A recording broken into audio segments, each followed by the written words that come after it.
She's already pressing? Mm-hmm. Oh, that fast.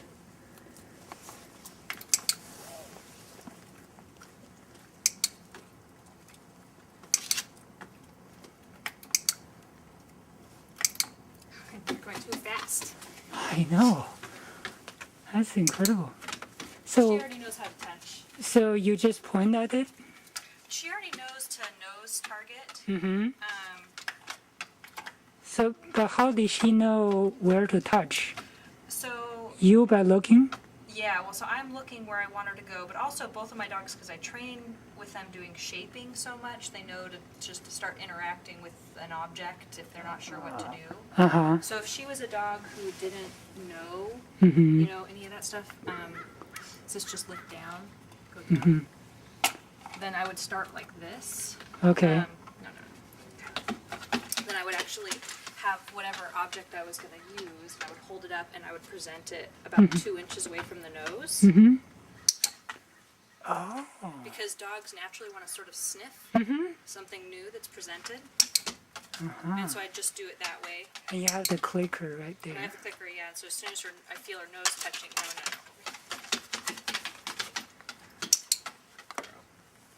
So I just do this a few times. Mm-hmm.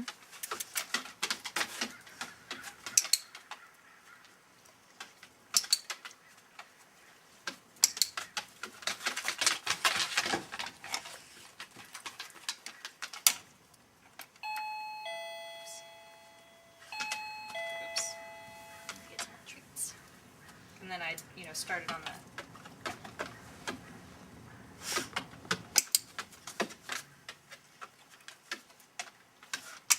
Oops. Don't want to put that. My goodness.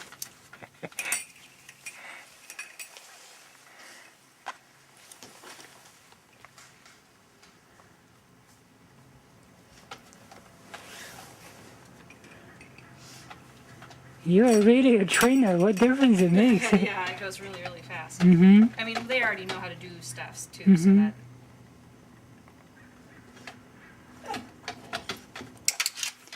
So you're waiting for them to offer behavior, basically. Yeah. Uh-huh.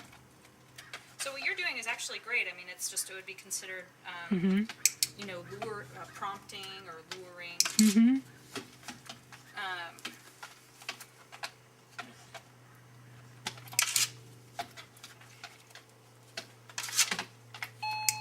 Good girl.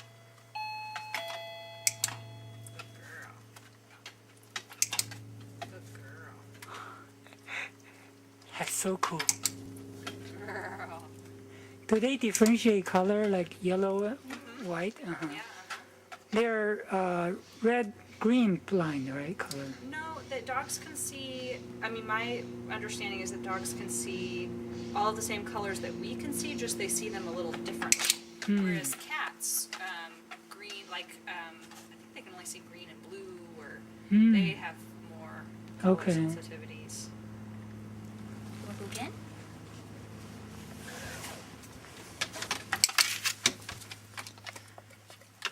And she's so focused too. Like she's not distracted by me or. She likes working. Mm-hmm. You can tell the difference when the dog is used to training and working. Mm-hmm. Good. Oh my goodness. Girl. Good girl. Okay, all done. So if I was starting with a dog who was new, I would probably do 10 treats, and I would hold it down, and they'll almost always sniff an object. It's like if I just wanted her teacher to touch this, Right. and if I present it, they almost always come forward and sniff it. Right. So then, That's so natural to them. yeah, it's totally natural. So you just sort of capitalize on that. And when I want to take a break, I would actually just keep this off here, because I wouldn't want to miss chances to reinforce, right? So if she's out here pushing it and nothing's happening, Right. she might think, oh, only works if I'm here. Okay. And I really want her to do it even if I'm not here. So when I'm first teaching a new dog who doesn't know how to nose to target or anything like that, Right.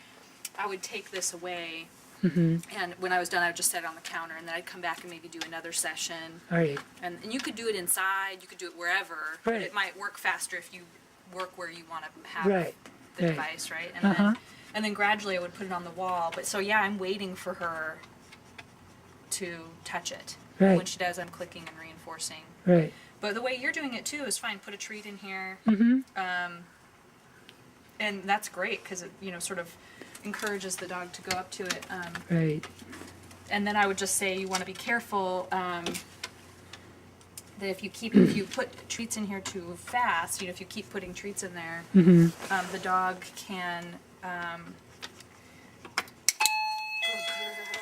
Okay, go ahead. The dog will learn that to only push it if there's a treat present. Okay. So that can happen. So you want, because it's considered like prompting or luring. So if the Right. treat is absent, sometimes the dog won't push it. Okay. Not always, but that can happen. It's sort of like if you're holding a treat in your hand and you ask the dog to sit. Then And if you do that make too many association- times and then the treat's not there, they consider that part of the cue. So, I see. Right. Okay. I get it. so and then, yeah. Yeah, that's what I basically do after they learn to push it and get reward, and then I transition into giving them You push reward it, after it goes They in the come door. inside. Yeah. Yeah. Okay. Yeah. Wow. Yeah, that's great. This will work. This will hopefully work great because That's cool. they'll do the bells, but I just don't. The kids are loud, and I don't Right. hear it all the time, and so I Right. think they're kind of.